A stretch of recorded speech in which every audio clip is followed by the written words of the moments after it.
पानं आणली आहेत छोटी छोटी आणि चांगली पाण्याने धुवून घेतली आहे. आता त्याच्या आळूवडीच्या साठी लागणारं साहित्य आहे. बेसन घेतलंय मी. हे आमचं वाटप वाटप आहे. खोबरं, कांदा, लसूण ते वाटप आहे भाजलेलं. ते मालवणी लोक आम्ही टाकतो त्याच्यामध्ये. आणि हे आलं, लसूण, मिरची, कोथिंबीरची पेस्ट आहे.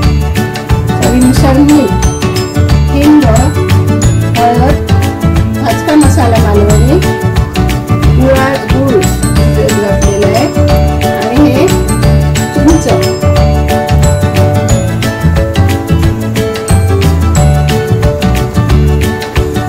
आता मी अळूवडीचं हे सगळं मिश्रण एकजीव करत आहे. बेसन घेतलंय, त्याच्यात हे खोबऱ्याचं वाटप घातलंय भाजकं.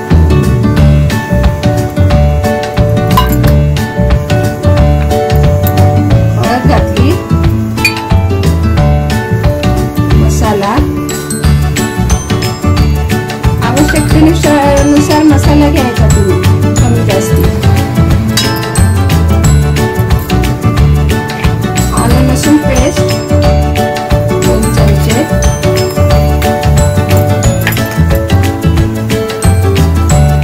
हे गुळाचं पाणी घातले, भिजत ठेवलेला गुळ ह्याच्यात पाणी घातले. चिंचेचं पाणी घातले, गोड चिंचेचा.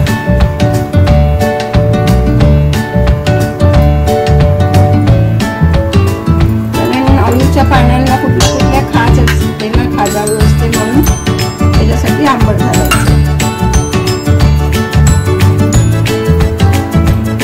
आणि हे चवीनुसार मीठ घालून घ्यायचं.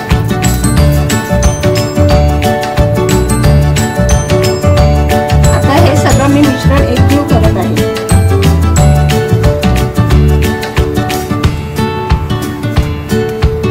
ह्याच्यात आपल्याला म्हणजे पाण्याने जर लागलं तर टाकू शकता आपण.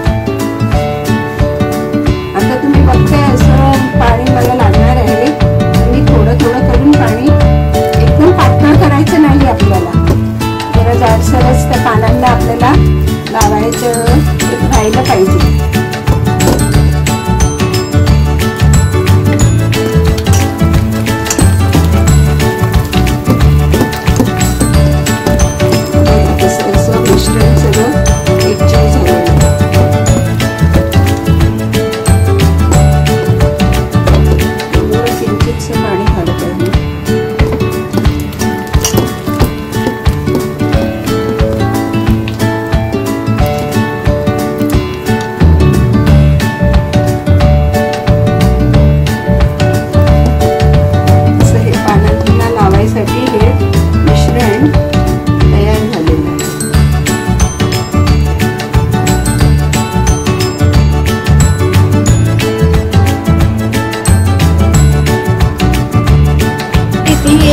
मिश्रण मी तयार आहे.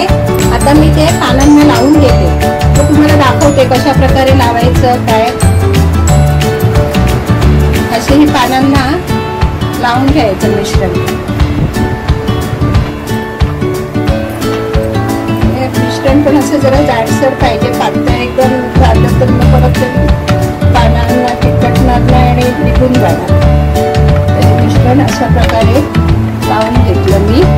त्याच्यावर परत आणखीन एक पान ठेवायचं. मी असं उलट केलं.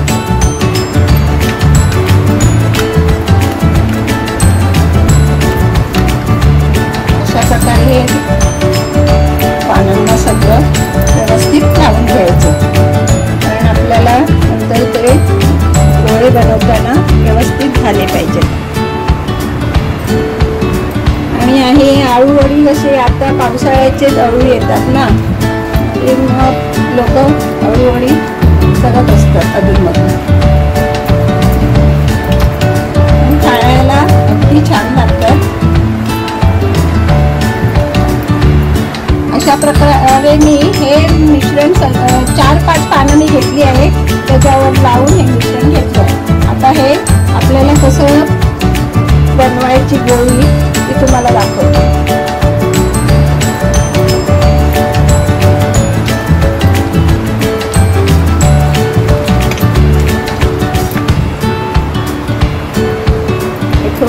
घट्ट व्हायला असं अधूनमधून हे लावा मिश्रण.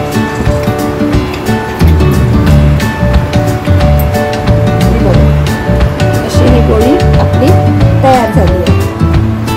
आता हे असेच प्रत्येक पाना 4-5 घेऊन अशी मिश्रण लावून मग हे असं पोळी तयार करायची आणि ती वाफ आपण मोदक कशी उकडवतो तसं उकडवायला ठेवायची.